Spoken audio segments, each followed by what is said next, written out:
Welcome to another episode of the Swamp247 podcast. I am your host, Graham Hall, joined once again by my co-host, Jacob Rudner, and we are here to break down Florida's penultimate home game of the regular season, Saturday's 12 p.m. contest against a winless Arkansas Razorbacks team in conference play. The Razorbacks arrive in Gainesville 0-5 in the SEC, and if you've been following what is going on in Fayetteville, you've seen that they have changed coordinators mid-season, which is never a promising sign. Dan Enos was let go on October 22nd, and the Razorbacks have had a couple weeks now to prepare for that adjustment. So it is an absolutely intriguing contest in my mind. The Gators looking to avoid another letdown after losing to number one Georgia. And it's going to be, I think, a pretty intriguing contest, especially when you consider that Florida is wearing black uniforms for the first time in program history, something fans have called for a long time, not just fans, but players as well.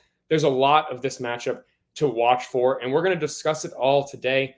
Jacob, we're going to dive right into it. You have had a chance to scout the Arkansas Razorbacks. If you haven't read Jacob's scouting preview, go ahead and check that out on swamp247.com. Always a fantastic job, thorough analysis, but we're briefly going to talk about some of the things that he covered in there, starting with the Razorbacks offense, which is led not just by redshirt senior KJ Jefferson, but potentially the return of Rocket Sanders, one of the league's better running backs, in my opinion, that could give them another weapon on offense that they have been missing. Jacob, when you look at this Arkansas offense, what do they do well, and what kind of challenge could they pose for the Gators defense on Saturday? Well, Graham, to be frank, they didn't do much well over the course of their first 8 games, and that's the reason why Dan Enos was fired prior to their bye week after a 7-3 loss to Mississippi State. And it does create some intrigue heading into this matchup. As we've talked about on this podcast at large, even as far back as last year, it is hard to make in-season coordinator changes and have that directly impact the way that you operate on the field. You're 8 weeks deep into the season. Your offense is fully installed. You're not installing a new system in a week's worth of time, or I guess in 2 weeks, because this change occurred over the bye week for the Razorbacks. But still, I don't expect large-scale changes. What I do expect is maybe for shades of what Arkansas did under Kendall Briles 2 years ago before he left to TCU to maybe come back a little bit again. Kenny Guyton is former wide receivers coach, now interim offensive coordinator for the Razorbacks. He worked under Briles for 2 seasons. This is his 3rd at Arkansas. And so I do maybe expect some of those up-tempo spread elements that we saw last year with the Razorbacks when they averaged 470 yards per game to maybe come back to a degree. Again, is it going to be completely new stuff? No, there are a lot of transfers on this Arkansas offense, all of whom did not play for Kendall Briles last year. And so they aren't prepared to revert back to a playbook that they're unfamiliar with. That being said, there are some key players who are. Rocket Sanders is somebody who you mentioned, Graham. Unclear if he's going to play against the Gators, but he is familiar, obviously, with what Arkansas's offense was prior to the Dan Enos hiring. Quarterback KJ Jefferson, who has the potential to be a real difference maker, especially with his legs. He is familiar with the old Arkansas offense. And so in aligning with what Sam Pittman said, where they're going to chop about 30% of the Enos playbook moving forward, I do foresee some more creative opportunities for KJ Jefferson, chances for him to be able to make plays with his legs. And that being said, there are some weapons within this offense. Junior running back AJ Green has been quite good. He's averaging 6 yards per carry, which is the best on the team in a limited sample size, though he's played in all of the games. Rocket Sanders rushed for over 1,400 yards last year and was excellent. Again, if he plays, that would be a difference maker. And then, of course, KJ Jefferson. I think that this is a guy who really could wreak havoc on a defense if he's allowed to kind of get back to his old self, out of the pocket, being a little bit more fluid, not forced to be so much of a, stand in the pocket and read the field and go through a progression, but rather be able to kind of be, a dual threat quarterback, really. That's big. And then the last guy is wide receiver Andrew Armstrong. He was excellent at Texas A&M Corpus Christi last year, had over 1,000 yards receiving on over 60 receptions, led the team in touchdowns, then transfers to Arkansas over the offseason and has been similarly impactful. He's got over 40 receptions, over 500 yards and leads the team with 4 touchdowns. He is clearly Arkansas's top target in its passing game. I can foresee that being a little bit of a challenge for this Florida defense, who hasn't really covered really well in these last couple weeks, especially against receivers who can challenge them vertically. And that's something that Armstrong certainly has. The big thing, though, is that this offensive line, Graham, is just not there this year. They allow pressure at a rate that is almost unmatched by any other FBS team in the country. Over 13% of their plays from scrimmage throughout the season against FBS opponents have resulted in sacks. It's the 4th highest rate in the nation among FBS programs. That could be, a big deal. Whether or not Florida is able to generate a pass rush, which it hasn't really been able to do so far this season, at least with consistency, will be a big factor. And secondary to that is how much will they be able to contain KJ Jefferson? Because again, I do think that there's a possibility that we see more spread tempo elements to this offense under Guyton in his first week as interim coordinator. And that will put pressure on Florida's defense to run some good contain and as well as to get pressure. So these are the things that I'll be watching and what Arkansas has the potential to do. But again, I will tie this all back together and throw it back to you here by saying this. It's unpredictable when you have an in-season coordinator change. It could help. There could be a little bit of a bounce associated with the change. It could be equally disastrous, though. Yeah, I definitely think it's a high risk, high reward type scenario, not to use a cliche, when you're going to, let me mention this. I was a little surprised that Sam Pittman did put a number on how much of the playbook they're throwing out. Normally coaches are a little bit more coy and try and keep things close to the vest and not divulge that information to keep some teams guessing. And who knows if he's being truthful. Obviously a very savvy guy from his time under Kirby Smart at Georgia. Someone that Billy Napier said he has a personal relationship and, of course, a lot of respect for. And you mentioned KJ Jefferson. That is a guy that not too long ago, really back into this past offseason, was considered one of the SEC's top quarterbacks, coming back, being a redshirt senior, a guy who clearly has dual threat capabilities. I think he's a little bit underrated thrower as well. But you see how important, of course, a coordinator is to a quarterback's ability to be successful. And you mentioned the offensive line and some transfers there. One is very familiar to Florida fans. That's Josh Braun, who transferred to Arkansas after last season. After he fell out of the rotation in Gainesville, he has started this season. Does look like he has improved. But as you said, this Arkansas offensive line has allowed a lot of pressure this season. That is certainly something that Florida is going to be looking to capitalize on.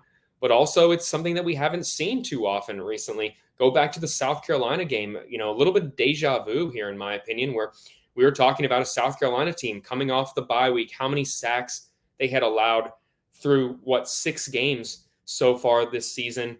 And Florida was unable to generate pressure against Spencer Rattler. They weren't really, I don't think they got any sacks in that contest. And Rattler had one of his more impressive games of the season, was very effective through the air, and the Gators allowed 37 points on offense. That is certainly something that you're going to have to watch for. I don't think you can bank on this defensive line being able to generate pressure, especially considering they lost Shamar James for the final month of the season. Florida's leading tackler, a communicator within the defense. People are going to have to step up within the front 7. So it's going to be, I think, a tall task for Florida to take advantage of this maligned Arkansas offensive line. Obviously, the Razorbacks have issues on offense. Their defense, though, has been a fair bit more impressive this season. They are coming off a game where they held Mississippi State to 3 points. I think that certainly this is a unit that, as Billy Napier said, has players in all 3 levels of the defense. When you look at this Arkansas defense, what have they done well this season? And what are the ways that they could maybe cause some trouble for quarterback Graham Mertz and this Florida offense on Saturday? Yeah, Graham, if you don't mind, I'm going to have us take a step back here real quick. I want to comment on something you just said, and that is the absence of Shamar James and its impact in particular this week on how Florida might be able to handle the Arkansas offense. I actually think that is a potentially game-altering absence for the Gators. This is not the week to be missing your best, most heady, well-prepared, athletic linebacker when you're facing a guy in KJ Jefferson, who knows how to make defenses pay with his legs. He is a dual threat quarterback in the truest sense. This is a guy who does a really good job outside of the pocket. Like I said earlier, his legs are a factor, And even when he's not running, it does force defenses to have to respect that aspect of his game. You can't ignore the rushing ability of KJ Jefferson, or you risk getting burnt by it. The issue is that if you don't do that properly, it could leave you exposed in pass coverage. It makes pass coverage a lot harder. It typically takes a man out of that coverage scheme. And Shamar James is a guy who's performed really well for the most part throughout this season in that role. He does a good job of finding the balance between keeping rushing quarterbacks honest while still being a factor in mitigating their pass attempts. Does Florida have a linebacker who will be capable of filling that role? We're about to find out. I do think that Manny Nunnery, who we've written about over at swamp247.com, I do think that Manny Nunnery has the potential given his athleticism. Billy Napier has shared with us that that's Florida's fastest linebacker, and he is somebody who I do believe could keep pace. Has he had the reps and experience at the SEC level in order to really be able to do that? That's where my questions lie. So I'll be interested to see how Nunnery, among other guys, step up for Shamar. Now I will move on to the defense. I apologize for the disruption there. This is a very, very good Arkansas defense. It's a better defense than the record would indicate. I think 2-6 might suggest that perhaps Arkansas is playing with a defensive unit that has had some letdowns. That's not really the case. It's a top 50 defense in almost every category, including scoring, where it's allowing only 24.3 points per game, 339 yards per game. It's a top, I believe, 35 defense in terms of total yards allowed. And it really starts up front. This is a great pass rush unit, particularly off the edges, which has been a weakness for Florida. Landon Jackson, the defensive end, comes to mind immediately. He's a 6'7", 280-ish pound edge.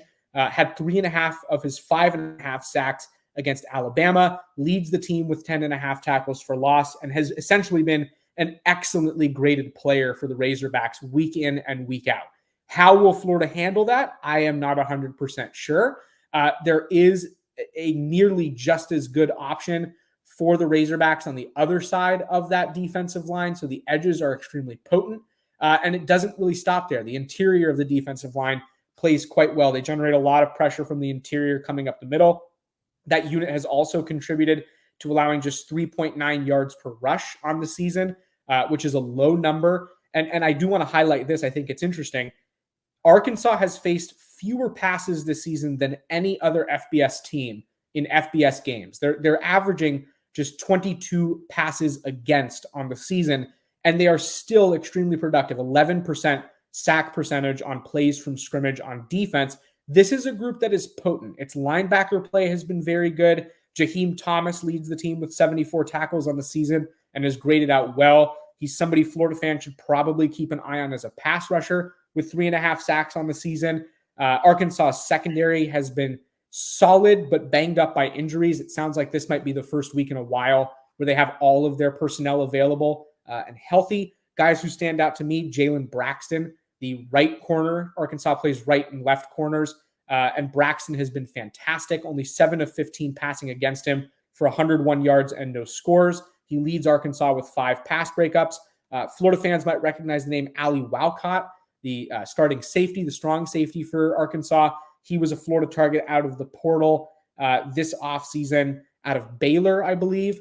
Another very solid player. And those kind of exist throughout that secondary. And so this is going to be a unit that will really challenge Florida to do one of two things. Either A, become a more balanced offensive attack and try to establish the run, which is what a lot of Arkansas's opponents have tried to do and have done rather successfully so far this season, or try and manage the pass rush, which has not been a strength for this Florida defense. The Gators are allowing more sacks than almost anybody in the country so far this season, other than Arkansas. And you take your chances and essentially try and deal with a guy like Landon Jackson and keep Graham Mertz clean. If it were up to me, I would probably shoot for a little bit more balance, just given what we've seen from the pass protection out of the Gators so far this year. But that is really the mystery of the game, is how Florida will try to navigate a defense that has been way, way better than its 2-6 record might suggest. Yeah, and you mentioned Shamar James. I think we also need to mention the injury to Kingsley Eguakon. That's a guy who is listed on the depth chart, but I do think there's a potential where he may be a little bit limited this week. You may see Jake Slaughter in there at center again.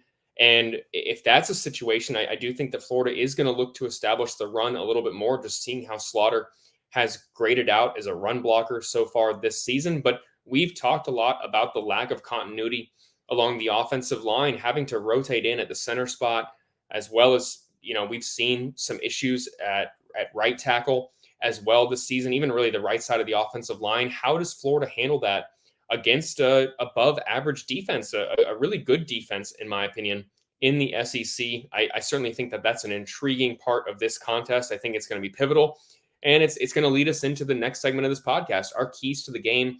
You already discussed one of mine, and I'm going to go ahead and say it again before turning it back over to you. I do think that establishing the run is critical in this game for the Gators. They need to not be one-dimensional. I've said this before. As effective as Graham Mertz has been this season, you don't really want him having to go out there and throw 45 times for you to get in a shootout and, win a game like that. That's not Florida's. That's not their MO. That's not how that they, like to operate. Billy Napier has historically, throughout his brief, head coaching career, when you look around at where he's been at, and even back, when he was a coordinator, this is a run-first guy, prefers to establish the run and open things up for his quarterback. We have not seen that in abundance too much this season. I think that obviously ETN has dealt with some injuries, but this is a game where Montrell Johnson, I think you're going to look for him to be able to get to the next level and make that defense, keep guessing here so Graham Mertz can be effective.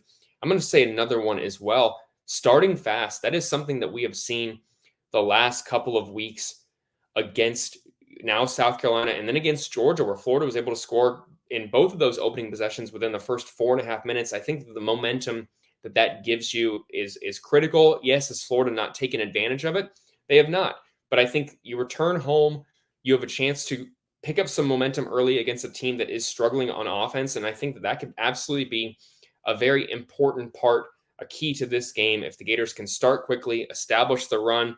And the last one, I hope I didn't steal any of yours, man, but avoiding special teams errors. We've talked about special teams consistently throughout the season on this podcast, and they have improved in some regards, but last week the Gators ended up giving up a safety on a punt block. Against South Carolina, they had 10 men on the field for a field goal attempt.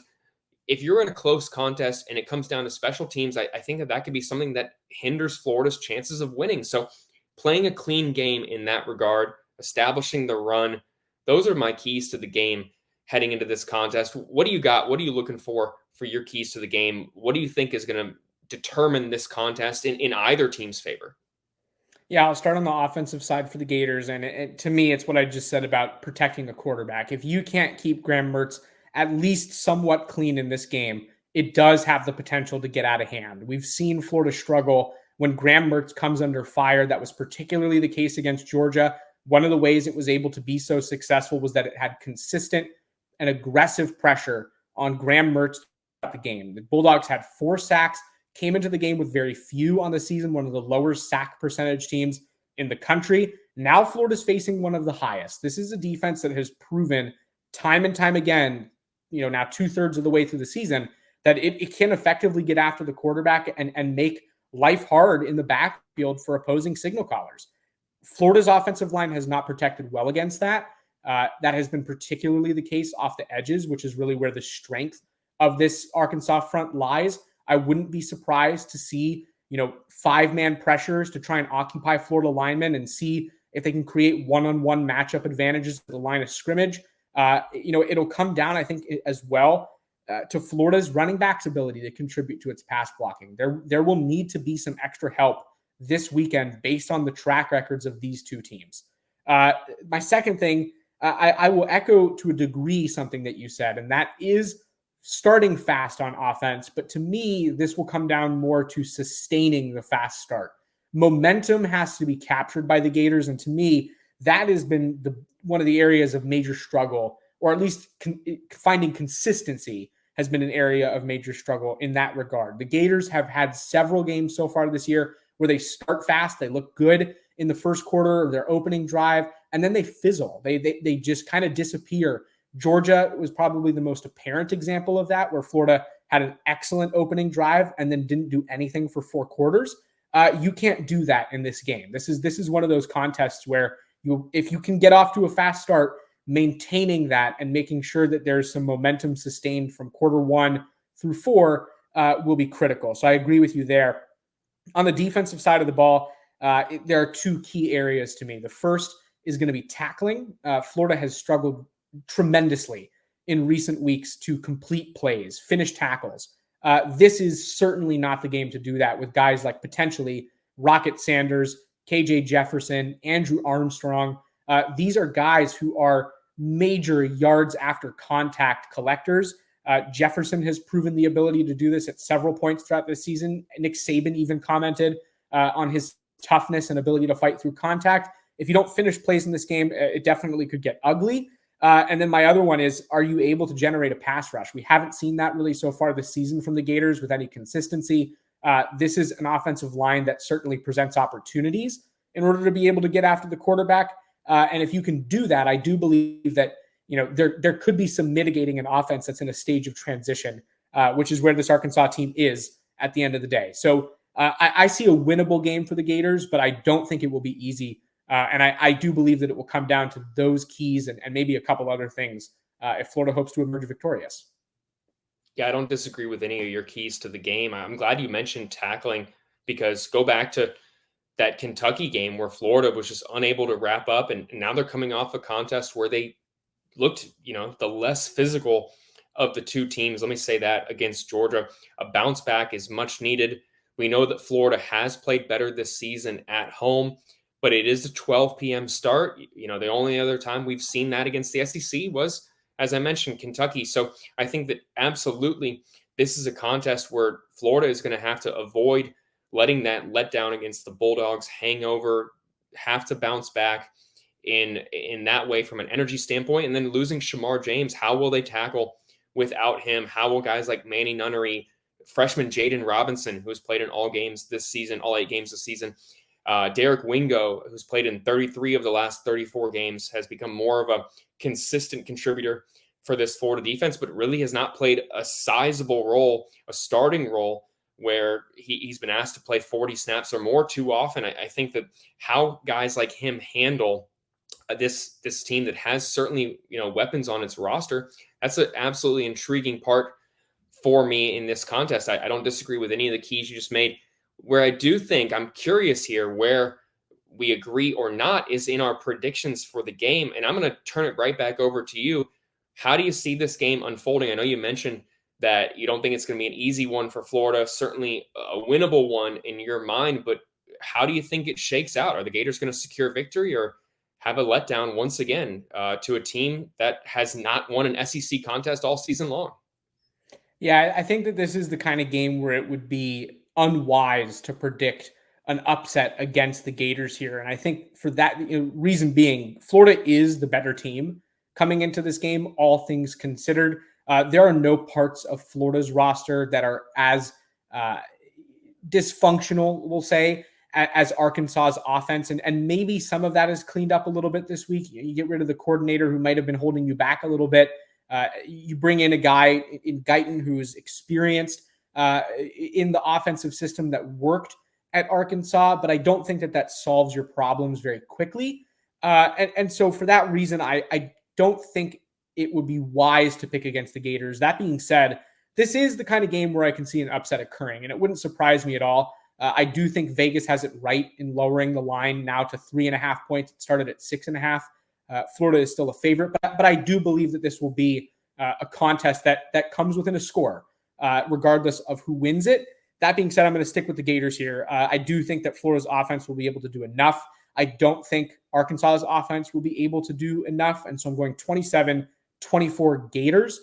I had said on our Arkansas counterpart site over at hogsports.com over the Arkansas 247, I had said 31-27 Florida. I'm lowering that total a little bit. I think I didn't give Arkansas's defense enough credit in my earlier this week prediction. And after studying them a little bit more, I do think that they will be able to limit Florida to a degree, but I still have no confidence really in that offense to be able to get the job done. So again, 27-24 Gators.